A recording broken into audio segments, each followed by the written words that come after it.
Hello అండి. అందరికీ నమస్కారం. నేను మీ కట్టా కార్తీక్. డ్రామా, సినిమా నటులను మించి డ్రామా. కళ్ళ ముందు నిజం కనపడుతున్నప్పటికీ కూడా అబద్ధాలతో బుకాయింపు. ఎందుకో తెలుసా? ప్రజలు చేతగాని వాళ్ళని, ప్రజాస్వామ్యం ఏమీ చెయ్యలేదని, ప్రజలకి ఏమీ చేతగాదని వాళ్ళ అభిప్రాయం.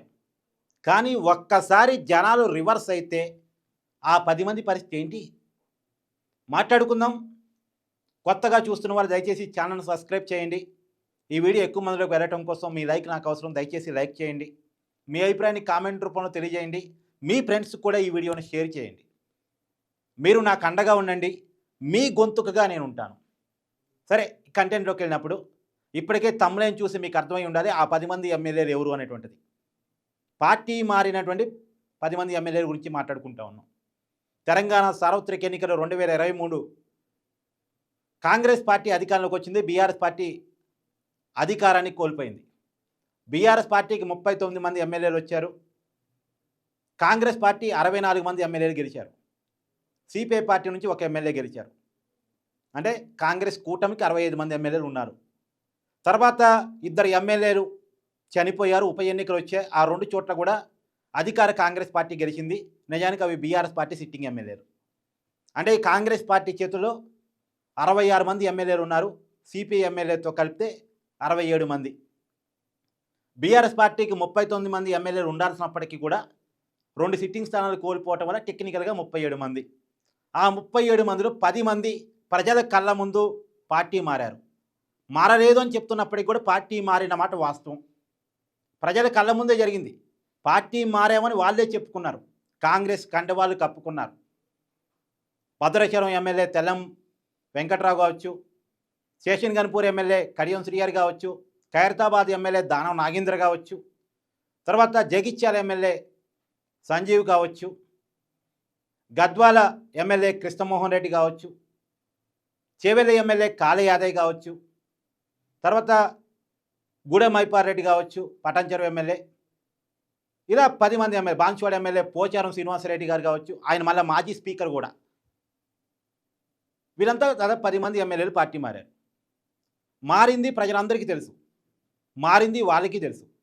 కానీ వీళ్ళలో చాలామంది మేము కప్పుకుంది కాంగ్రెస్ కండువా కాదు, మేము కప్పుకుంటే జాతీయ జెండా, జాతీయ కండువాలు కప్పుకున్నాం, లేదు దేవుడి కండువాలు కప్పుకున్నాం, ముఖ్యమంత్రి గారు కాబట్టి రేవంత్ రెడ్డి గారిని కలిశాము, ఇలా చెప్పుకుంటూ వస్తున్నారు. Even though Arekapudi Gandhi senior most MLA, ఆయన కూడా.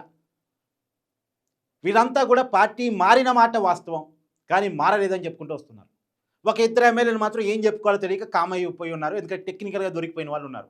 శేషన్ గన్పూర్ ఎమ్మెల్యే కడియం శ్రీహరి కావచ్చు, లేదు ఖైరతాబాద్ ఎమ్మెల్యే దానం నాగేంద్ర కావచ్చు. వీళ్ళు టెక్నికల్గా దొరికిపోయారు కాబట్టి ఏమీ చేయలేని పరిస్థితిలో వాళ్ళు కామ్ అయిపోయి ఉన్నారు. అయితే ఈ 10 మంది మీద బీఆర్ఎస్ పార్టీ స్పీకర్ గారికి అనర్హత వెయిట్ పిటిషన్ ఇచ్చి కొన్ని నెలలుగా సంవత్సరం దాటిపోయింది. దాన్ని ఆయన పెండింగ్ పెడుతూ వచ్చారు. చివరికి బీఆర్ఎస్ వాళ్ళు హైకోర్టు, సుప్రీంకోర్టుకి వెళ్ళారు. సుప్రీంకోర్టు స్పీకర్ డైరెక్షన్ ఇచ్చింది, 3 నెలలలోపు ఆ 10 మంది ఎమ్మెల్యేల అనర్హత వెయిట్ విషయంలో నిర్ణయం తీసుకోండి అని సుప్రీంకోర్టు చెప్పింది. సుప్రీంకోర్టు చెప్పిన తర్వాత తప్పనిసరి పరిస్థితుల్లో వాళ్ళందరికీ నోటీసులు ఇచ్చి పిలిపించారు. కొంతమంది వచ్చారు, 6 ఎమ్మెల్యేలు ఏమో వచ్చారు 10 మందిలో.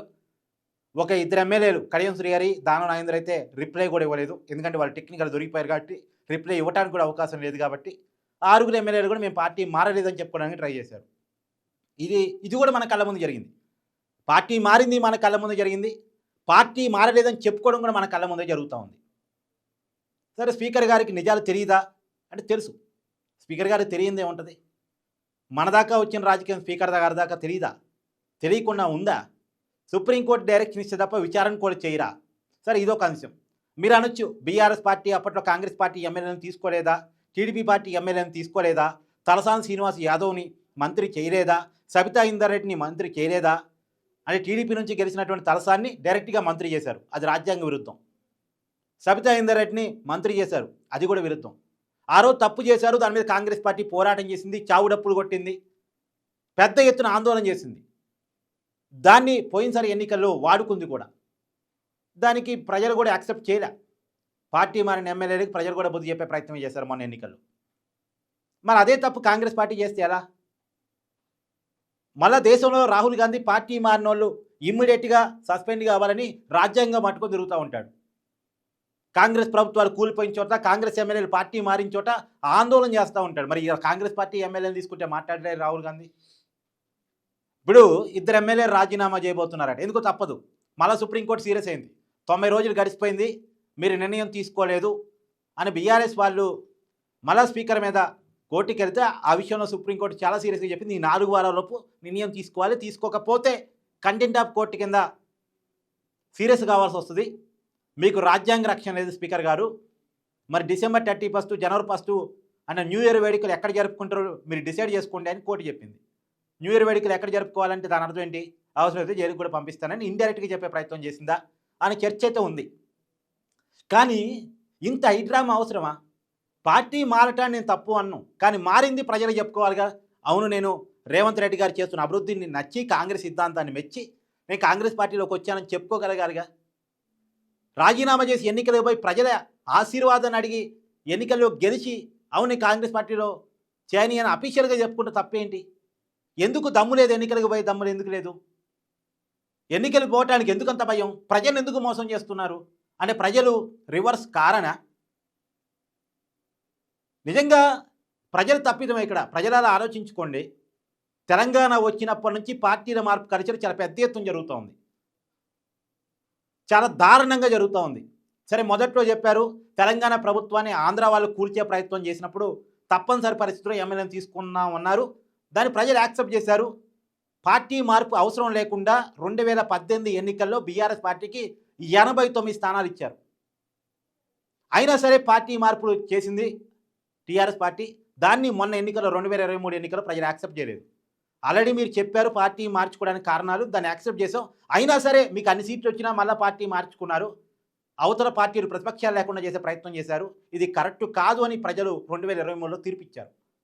ఇచ్చినా సరే ఈ పార్టీలకు బుద్ధి రావట్లే, నాయకులకు బుద్ధి రావట్లే. అధికారం ఎక్కడుంటే అక్కడ ఈగల్లాగా వాలిపోతున్నారు. వీళ్ళకి సిద్ధాంతాలతో పని లేదు, పార్టీలతో పని లేదు. ఎక్కడ అధికారం ఉంటే అక్కడికి వెళ్తారు. నేను ఒక పార్టీనో ఒక ఎమ్మెల్యేనో టార్గెట్ చేయడం ఉద్దేశం కాదు, కానీ ప్రజాస్వామ్యాన్ని కళ్ళ ముందు అపహాస్యం చేస్తున్నారు. ప్రజని కళ్ళ ముందు మోసం చేస్తున్నారు. కళ్ళ ముందు చికెన్ తింటూ ఉంటాడు, నేను తినేది వెజ్ అని చెప్తా ఉంటాడు. ఏదో పెళ్ళం ఊరెళ్తే సినిమా అనుకుంటా, ఐ థింక్, సారీ, సునీలు వాళ్ళ భార్యకి రెడ్డి హ్యాండ్గా దొరికిపోతాడు. కానీ భార్యకి సునీల్ అంటే చాలా ఇష్టం, తన భర్త అంటే చాలా ఇష్టం. ఆ ఇష్టాన్ని అడ్డం పెట్టుకొని కళ్ళ ముందే దొంగతనం దొరికిపోయినప్పుడు కూడా మోసం చేస్తూ ఉంటాడు, నమ్మించే ప్రయత్నం చేస్తూ ఉంటాడు. వేరే వ్యక్తితో, వేరే మహిళతో దొరికిపోయి కూడా వాళ్ళ భార్య కళ్ళ ముందే మోసం చేస్తుంటాడు. అలా మోసం చేస్తున్నారు. పార్టీ మారింది నిజం, నిజమా కాదా? మారలేదని బుకాయిస్తుంది కూడా మన కళ్ళ ముందే కదా. ఎందుకు మనం చేతగానోళ్ళమనా, మనం తిరగబడలేమనా, మనం మాట్లాడలేమనా? ఇది ప్రజలు కూడా ఆలోచించుకోవాలి. అసలు వాళ్ళు సుప్రీంకోర్టు ఆదేశిస్తేనో టైం మార్నింగ్ పెడితేనో రాజీనామాలు చేసేది ఏంది? రాజీనామాలు చేపించే దమ్ము మనకు లేదా? వాళ్ళని బైకాట్ చేయండి ఒకసారి అందరూ కలిసి. రాజకీయ పార్టీలకు అతీతంగా మళ్ళా వాళ్ళు, నేను అనుకుంటాం కాంగ్రెస్ కార్యకర్తలు అట్టుగా వచ్చేమో. కాంగ్రెస్ పార్టీ నేను టార్గెట్ చేస్తా. వాళ్ళు కాంగ్రెస్ సిద్ధాంతాన్ని నమ్మి, కాంగ్రెస్ జెండా నమ్మి పార్టీ మారలే. వాళ్ళు రావటం వల్ల కాంగ్రెస్ పార్టీ కార్యకర్తలు కూడా ఇబ్బందే. వాళ్ళు రావటం వల్ల కాంగ్రెస్ పార్టీ కార్యకర్తలు కూడా ఇబ్బందే. వాళ్ళు అధికారం పోతే కాంగ్రెస్ పార్టీలో ఉండేవాళ్ళు ఏం కాదు. కాబట్టి ఇది ఒక పార్టీని టార్గెట్ చేస్తున్నట్టు, కొంతమంది వ్యక్తులను టార్గెట్ చేస్తున్నట్టు ఎవరు అనుకోకండి. మొత్తం మనం మేల్కోకపోతే రేపు నష్టపోయేది మనమే, మోసపోయేది మనమే. ఇలాంటి నాయకులు మనకు అవసరం లేదు అనేటువంటిది నా వాదన, నా భావన. మీరు అగ్రీ అవుతున్నా లేదా కామెంట్ రూపంలో తెలియజేయండి. Thank you.